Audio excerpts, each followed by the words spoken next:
Let me tell you something. In the words of my producer, Jeff, this show is freaking packed with information. Wow. Hi, everybody, and welcome into NFL Kickoff. Trey Wingo here with Mark Slater, and Merrill Hodge is here. Always delighted to have two guys that played their college careers in Idaho on the show. Yeah, we are going to get you set for Conference Championship Sunday with in-depth analysis from Idaho that you won't find anywhere else. Oh, yeah, 4 teams, 2 games, 1 dream. Make it to Super Bowl 48. Here are the storylines. We've talked about it so much. Why stop now? This will be the 15th time it's Manning versus Brady. Brady holds a 10-4 edge matchup, but really it's Manning versus Belichick. The Pats are currently 5.5-point underdogs, but that may be a good thing in his playoff career. Tom Brady is a perfect 3-0 in games in which he's been at least a 3-point underdog. Then there's this. Wes Welker will be playing against his former squad for the 2nd time this season. Since 2007, Welker has dropped 11 passes in the postseason, twice as many drops as any other player. And lastly, we have LeGarrette Blount. Can he keep the Pats' ground game going? New England called 46 run plays in last week's win, their most in the playoffs since 1985. There are some information for you, and here are some numbers to chew on. According to our friends at the Elias Sports Bureau, Tom Brady and Peyton Manning are just the 4th pair of quarterbacks to meet 3 times in a conference championship since the AFL-NFL merger in 1970. The other names, you may have heard of them. Troy Aikman, Steve Young, John Elway, Bernie Kosar, Terry Bradshaw, and the Snake, Kenny Stabler. Okay, these guys also played Week 12 in the regular season. Broncos ran all over them, jumped out to a 24-0 lead, and of course, in overtime, the Patriots stormed back to win. So, Mark, what was your biggest takeaway from Tom Brady and the Patriots in that comeback win? Well, you mentioned the 24-0, right? But the thing that I took away from that, poise and the fact that we will make adjustments because we are the New England Patriots. And that's the most impressive thing. So many times you see coaching staffs and football teams basically get out of sorts. They get down like that, and they scrap pile everything, and they basically say, we can't do anything. The New England Patriots, no, we're still going to run our stuff. We're going to run the play action off the power. We're going to run the power stuff. We're going to throw the ball, but we're going to be balanced. We've got to throw it a little bit more than normal, but we're going to go out and make plays. We're going to adjust to what the scenario is based on what's happened to us, and we're going to go down the football field and we're going to strike. And that's what I saw with this New England Patriots team. Obviously, there's no give up, but there's great adjustment and great poise. Even down 24-0 at halftime, you didn't see them give up. You didn't see them throwing the white towel, and you didn't see them panic. And that's what I love about them, so much confidence, Trey. Well, they've been there. They've done that so often. They have that confidence that, look, we've been in these situations before. We can figure it out. But the converse also applies, Merrill, to Peyton Manning against Bill Belichick, because that's really the matchup. And these two have fought some interesting chess matches over the years. And you went back and took a look at another conference championship game between these two, and you saw how that sort of back-and-forth mental challenge goes between these guys. The most intriguing matchup that these guys have ever had, because keep in mind, Brady is not playing against Manning. It is Belichick against Peyton Manning. But the most intriguing, I think that gives you the best example of both these guys, is in the 2006 AFC Championship game. The Patriots fooled Manning on this play. With the slot formation, Harrison had been a guy they run a lot of short routes. They give Asante Samuel to him, and they played one-on-one.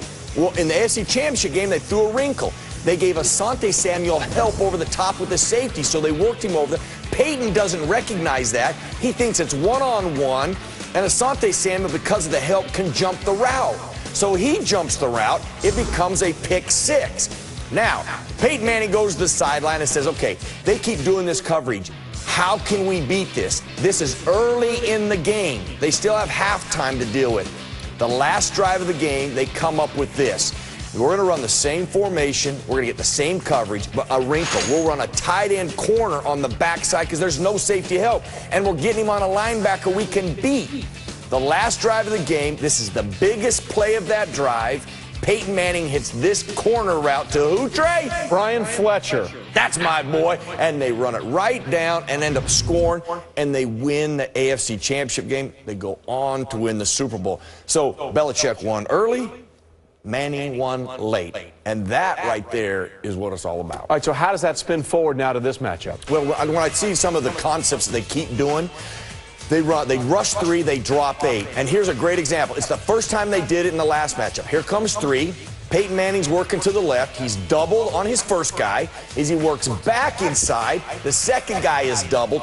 Now he realized my clock's going off. He doesn't see Wes Welker, who runs right in the middle of the field. Nobody accounts for him.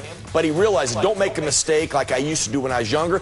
Let me throw it over on the flare route. It is a completion, but they lost 5 yards. The concept Bill Belichick has used over the years, rush 3, drop 8. The thing with that is it's an extra guy dropping into coverage, and so you can do a variety of coverages. So you never really know. That's why they use it, and it's been effective. We'll see if Manning has the answer for it. Well, again, that's part of the, if you're going to move your pawn to rook 4, I'm going to take my bishop and put it over here. Exactly. And one of the things that's really been good for the New England Patriots recently has been LeGarrette Blount. He had his way with the Colts last week. He's the only player in NFL history to rush for at least 125 yards and 4 touchdowns in a playoff game. All but 20 of his 166 rushing yards came before contact. So he was busting past the line mark and really finding room to roam. Right. Now, the Broncos during the regular season were actually pretty good against the run. They ranked 10th in terms of rushing yards per attempt, 3.87. The Chargers only averaged 3.6 last week. But there are some weaknesses in this Broncos defense that the New England Patriots can't exploit. I think you have to look at some of that because I guess when you have a 14-point lead like the Broncos did most of the year, you're going to have some of those opportunities. But the C gap is really where they struggled from the standpoint of defending the run. And the Chargers took advantage of this during the course of their first game. You're going to see the tight end go across the formation, but they're going to attack the outside gap to the left. C gap between the tackle and the tight end. That's what the Chargers exploited. And Matthews had a big day. Here's another look at it, just a different way. They use the tight end in combination with the running back. Now they come to the play side. The tight end's going to wall off in a too-tight formation, counter action by the running back, and you're going to see them, again, exploit this C-gap run right here, right to the edge. Now, the New England Patriots, they love this. They love to go power plays here, and they love to attack that C-gap. Here you see it against the Indianapolis Colts. A great power. Logan Mankins knocks it out.